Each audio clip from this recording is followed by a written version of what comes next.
Well, good evening. It's day 4. It's Sunday, July the 6th, I believe. Yes, July 6th. Day 4 of starting our sourdough starter, and we had a little bit of a rise, not as much as it seemed like the day before, and that's typical, but it smells better today than it did yesterday. So you know it's doing its job. We got some bubbles in there. See if y'all can see that in there. See those bubbles down there on the top? And then we don't have as many bubbles on the side like we seen yesterday. So we know it's doing the fermenting. And the liquid that I was telling you about, what I called liquor yesterday, that's called, some people call that hooch as well. So we're gonna discard, we're gonna throw it away. Now you can keep this discard in another jar, but you're not gonna be able to use it for about a week or two. So you're gonna have to let that ferment too. So I'm gonna go ahead and discard this. I've already got my flour measured out and my water measured out, so we can make fast work of this tonight. I've been working 13 hours today, so I'm exhausted. Okay, now we've got her discarded and got my jar cleaned out, where you see where we got her down to the rubber band. And I will say, if you want to, if it starts getting thin, it's learning to eat, it's learning to devour, it's learning to ferment and stuff. If it feels thinner than pancake batter, you can add a little bit more flour, like a couple of grams at a time, until you get it to a thicker pancake batter.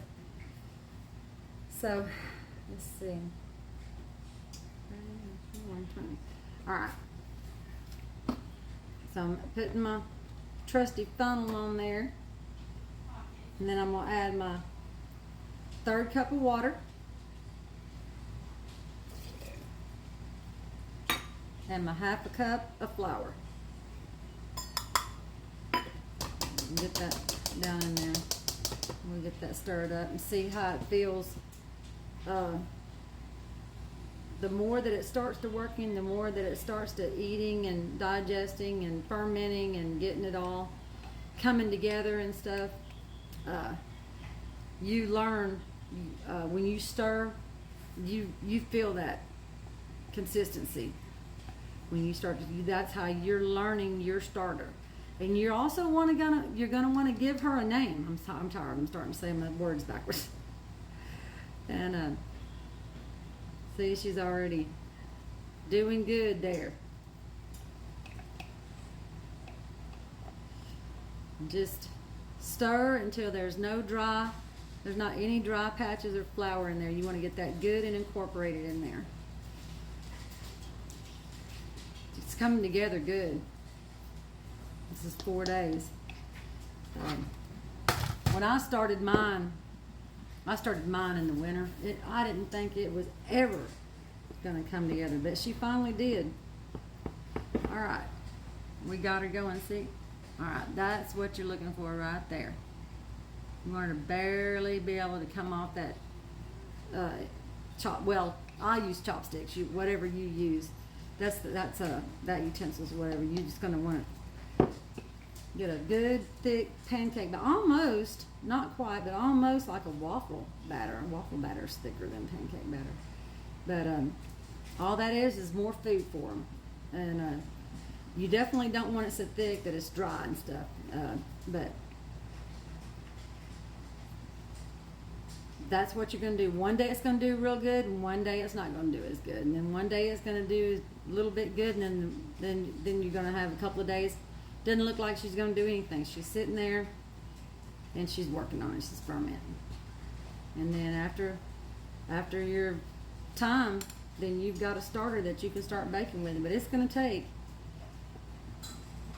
the fragrance that I look for and what I associate with it when it's a good starter.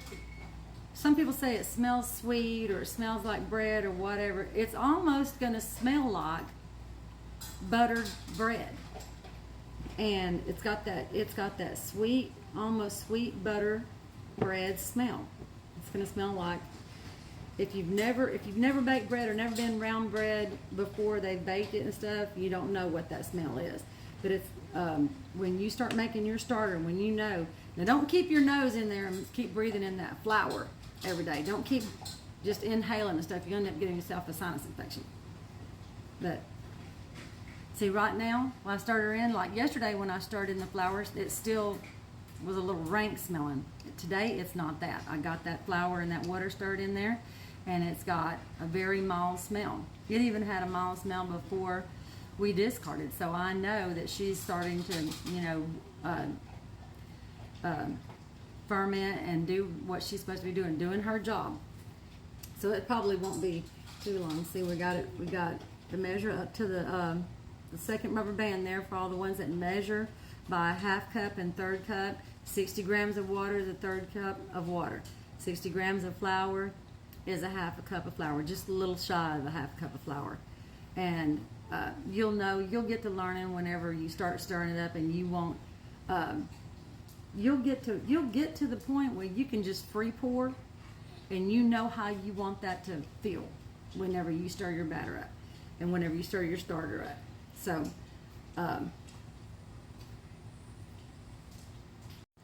Now remember, I know I say it every day, but just in case, set that on there. Do not seal it. Just set it on there so it can get some air and the natural yeast and bacteria from the air that's in your home.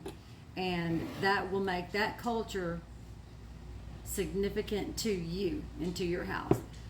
If you have any questions, just drop it in the comment section. I'm gonna start doing lives whenever I get brave enough to do lives, and we'll talk about sourdough starter and talk about baking bread. All right, we've got everything ready for tonight, and we're gonna wait another 24 hours, and we're gonna come back tomorrow evening. Y'all have a good evening. Thank y'all for your tonight, because I am so very tired. I've worked 13 hours today, and I've got to be up at 4:30 in the morning. Actually, I've got to be up before 4:30. I've got to pick them up and take them to the airport in the morning. So I'm exhausted. I'm fixing to go to bed. So y'all have a good evening. We'll see you tomorrow evening.